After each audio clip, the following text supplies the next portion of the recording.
بسم اللہ الرحمن الرحیم۔ بخاری شریف کی روایت ہے، جو اس عقیدے پہ مر گیا، اس حال میں مر گیا کہ اللہ کے سوا دوسروں کو حاجت روا اور مشکل کشا سمجھ کر ان سے دعائیں اور فریادیں کرتا تھا، دخل النار، مرنے کے بعد سیدھا جہنم میں جائے گا، اس لیے کہ وہ شرک اکبر اور اس شرک کا ارتکاب کر رہا ہے جو شرک فی العبادت ہے۔ اللہ کی ذات و صفات اور اس کے حقوق و اختیارات میں کسی دوسری ہستی کو شریک کرنا یہ شرک ہے۔ ان الشرک لظلم عظیم، قرآن نے اسے ظلم عظیم قرار دیا ہے۔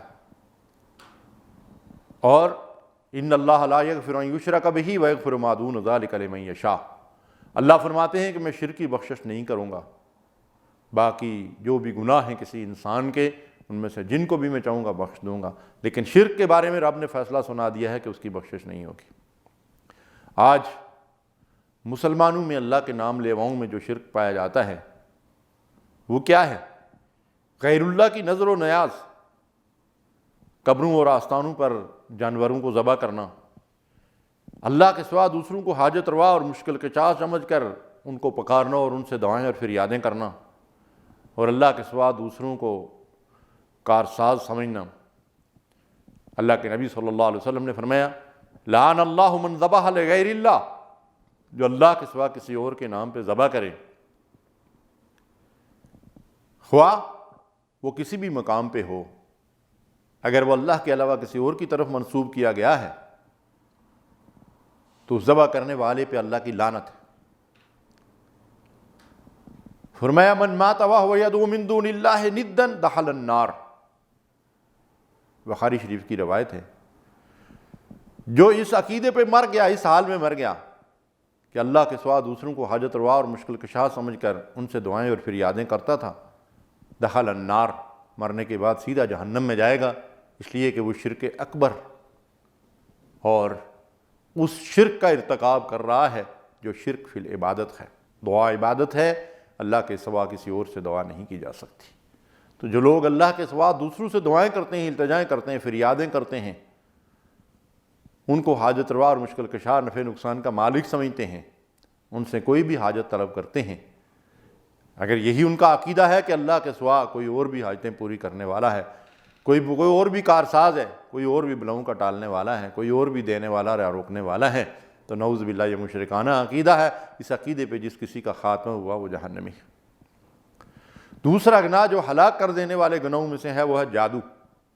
ارشاد باری تعالیٰ وما کفر سلیمان ولکن الشیاطین کفروا یعلمون الناس السحر، سلیمان علیہ السلام نے کفر نہیں کیا، ان شیطانوں نے کفر کیا جنہوں نے لوگوں کو جادو کی تعلیم دی اور جادو سکھایا۔ جادو کرنا، جادو کرانا، جادو سیکھنا، جادو سکھانا سب کفریہ عمل ہیں، اور اسلامی شریعت میں جادو کی سزا قتل ہے، اور جادو کے ذریعے سے کمائی حرام اور نجس اور ناپاک ہے۔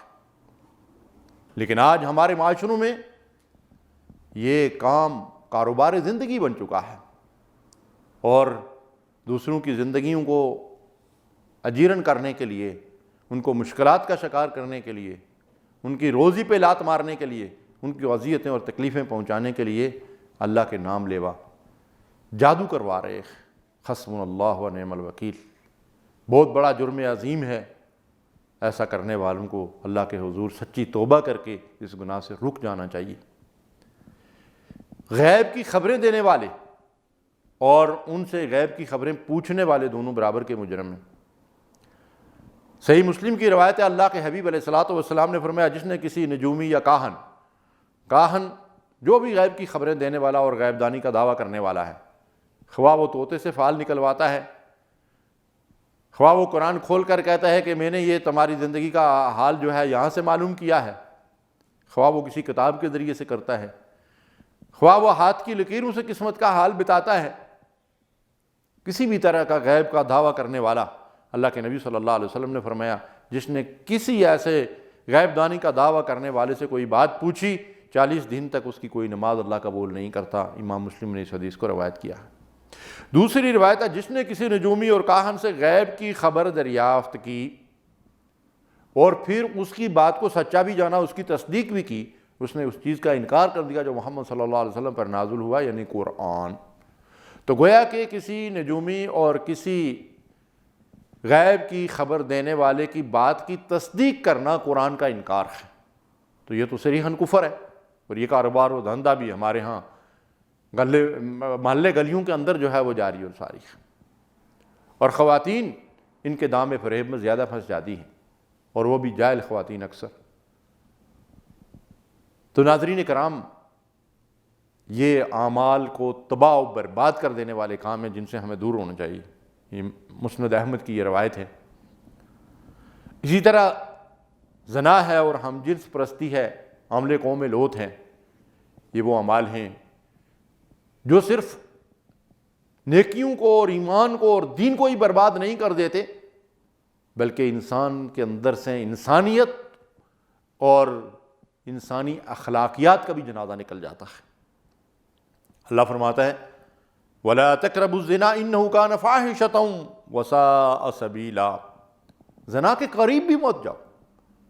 یعنی آپ سوچ سکتے ہیں، غور کریں نا کہ اس کو اللہ تعالیٰ نے ایسی قبیح چیز قرار دیا ہے کہ اس کے قرب سے بھی ہمیں روک دیا اور منع کر دیا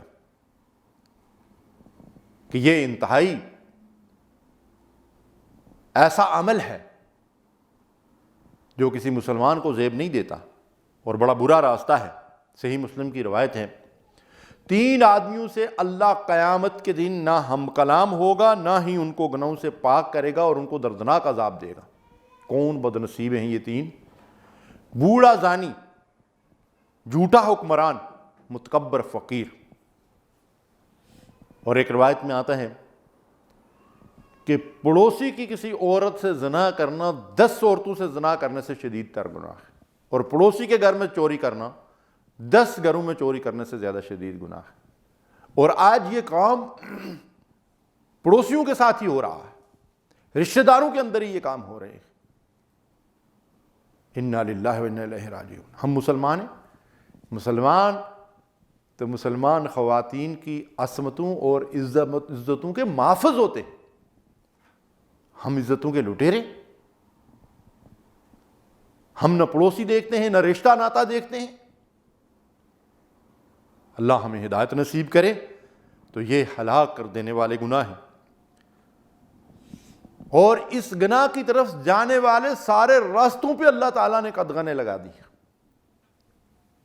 دیکھنے کے بعد دل میں خواہشات جنم لیتی ہیں۔ اللہ تعالیٰ نے مردوں اور عورتوں کو حکم دیا کہ مرد غیر محرم عورتوں کو نہ دیکھیں اور عورتیں غیر محرم مردوں کو نہ دیکھیں، نظر کے اوپر ہی پیرے بٹھا دیے۔ لیکن ہم تو دیکھنے میں آزاد ہیں نا، ہم اللہ کے احکامات کو پامال کرنے والے ہیں۔ اور پھر اسی طرح عریاں اور باریک اور چست لباس پہننے سے منع کیا۔ نبی صلی اللہ علیہ وسلم نے فرمایا کہ بعض خواتین ایسی ہیں کہ وہ لباس پہن کر کے بھی ننگی ہیں، اور قیامت کے دن یہ جنت کی خوشبو سے بھی محروم رہیں گی، جبکہ اس کی خوشبو کہاں کہاں تک جائے گی۔ اور آج کل کے جو برقعے ہیں وہ تو دعوت نظارہ دینے والے ہیں اکثر و بیشتر۔ اسی طرح ننگے سر اور چست کپڑے اور غیر محرموں سے خلوت اور گپ شپ لگانا، اور غیر محرم مردوں سے خواتین کا اور مردوں کا خواتین سے ہاتھ ملانا اور مصافحہ کرنا، اور اس طرح نٹ کے ذریعے سے رابطے اور بے حیائی والے اشتہارات، یہ سب وہ راستے ہیں جو انسان کو زنا کی طرف دھکیلتے ہیں۔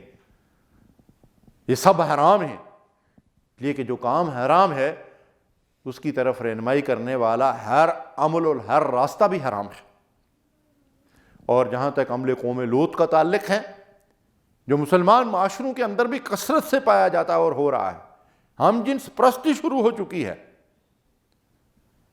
حدیث میں آتا ہے کہ اللہ کا عرش بھی ان بدعمالیوں کی وجہ سے کانپتا ہے، اور یہی وجہ ہے کہ لوط علیہ السلام کی قوم پہ اس عمل کی وجہ سے اللہ تعالیٰ نے پتھروں کی بارش برسائی اور ان بستیوں کو الٹ کر رکھ دیا۔ کوئی حیوان یہ کام نہیں کرتا جو یہ حضرت انسان اشرف المخلوقات ہو کر رہا ہے۔ تو ناظرین کرام، ہم اللہ کے غیظ و غضب کو دعوت نہ دیں، ان برائیوں سے دستبردار ہو جائیں، اللہ کی نافرمانیاں چھوڑ دیں اور اللہ کے عذاب سے اس کی پناہ مانگیں۔ وآخر دعوانا الحمدللہ رب العالمین۔ صلو